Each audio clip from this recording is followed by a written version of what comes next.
Hello friends, let us now learn about the submandibular gland. So, this is the submandibular gland and it is related to lingual nerve, hypoglossal nerve and hyoid bone. Okay. So, if you see the anatomical relationship, it has anatomical relationship with lingual nerve, hypoglossal nerve, and it also has anatomical relationship with facial artery and anterior facial nerve. Okay, then it also has anatomical relationship with marginal mandibular branch of facial nerve. So these are the important things in anatomical relationship. What is the most common nerve involved here? Here if you see, the most common nerve involved in this mandibular submandibular injuries is lingual nerve. First most common nerve involved is lingual nerve, followed by hypoglossal nerve. So most common nerve involved in these injuries is first lingual nerve, and that lingual nerve is followed by hypoglossal nerve. Fine. If you see, next we have to learn about the first disorder, which is sialolithiasis. In this sialolithiasis, it occurs in 80% of salivary gland stones are due to submandibular gland. Almost 80% of salivary gland tumors occurs in due to submandibular gland, and if you see among those 80%, if you see 80% of them are again radio opaque. Why are they radio opaque? They are radio opaque because of the presence of mucid or mucinous or viscid secretions. Whenever there is mucinous or viscid secretions, that will cause the salivary gland stones to be radio opaque. Okay. Now if you see the composition of sialolithiasis, we have calcium, magnesium, phosphate and carbonate are the main constituents of this sialolithiasis. So what is the most common organ involved in, that means most common salivary gland involved in this sialolithiasis? The most common, that means the sialolithiasis or salivary gland stones, most commonly around 80% occurs in submandibular gland, followed by parotid gland in 10%, sublingual gland it occurs in 7%, and in minor salivary gland it occurs in 3% of patients.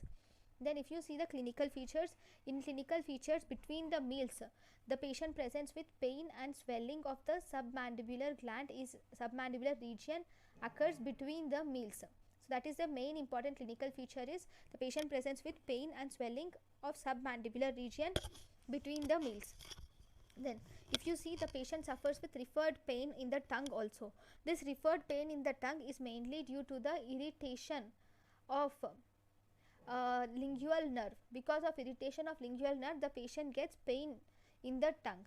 Now what is the investigation of choice? Investigation of choice is non-contrast CT scan. Then how are you going to diagnose this? Diagnosis is first, it depends upon where the stone is. If the stone is in the gland, then you will have to excise the gland. Then you will have to do excision of submandibular gland. If the stone is in the gland, then first important thing is you will have to do excision of the submandibular gland. If the stone is in the duct, then you will have to give a small incision over the duct and you should remove the stone. See, you have two things: one, whether the stone is in gland, or second, whether the stone is in duct. If the stone is in the gland, you should directly remove the gland completely, because you can't remove the stone. Even if you remove the stone from the gland will get injured, so that it won't function properly. So better it is to remove the entire submandibular gland. If the stone is in the duct, then you will have to give incision to the duct and remove the stone.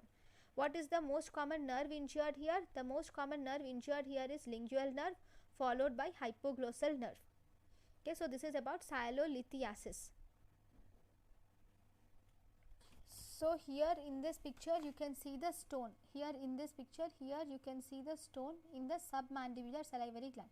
This is the submandibular salivary gland, and here you can see this calcified thing is nothing but the stone or calliculus. Right, so this is about sialolithiasis.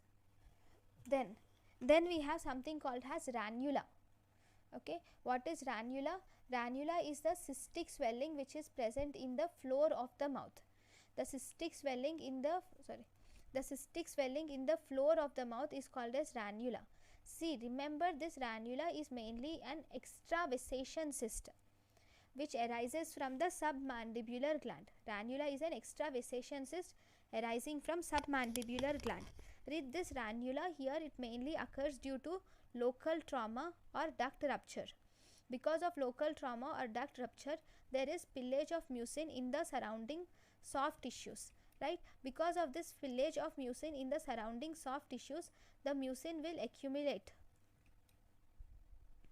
Okay, because of the spillage of mucin in the surrounding soft tissues, what happens is the mucin accumulation occurs around the soft tissue, thus resulting in this ranula. Okay, mucin accumulation occurs around the small tissue, thus resulting in this formation of extravasation cyst, which is called as ranula, right? Then what about the clinical features? Clinical features, if you see at the floor of the mouth, you see a swelling, and there will be unilateral. This swelling which you are seeing is most commonly in the unilateral, and you see lateral to the, it will be seen lateral to the midline, and it is a painless swelling. One important thing is it is painless swelling and dome shaped swelling. Fluctuation is positive in this ranula because it is a fluid filled cyst, right? Diagnosis is, you can diagnose it clinically, and the treatment is, first you should do excision. First treatment is excision. If excision cannot be done, if in any case you cannot do excision, then you can do marsupialization. Marsupialization is done only and only if excision is not possible. Okay, so this is about the ranula. Then we have something called as plunging ranula. So what is plunging ranula? Plunging ranula is a rare mucus retention cyst. It is a rare mucus retention cyst which arises from sublingual gland.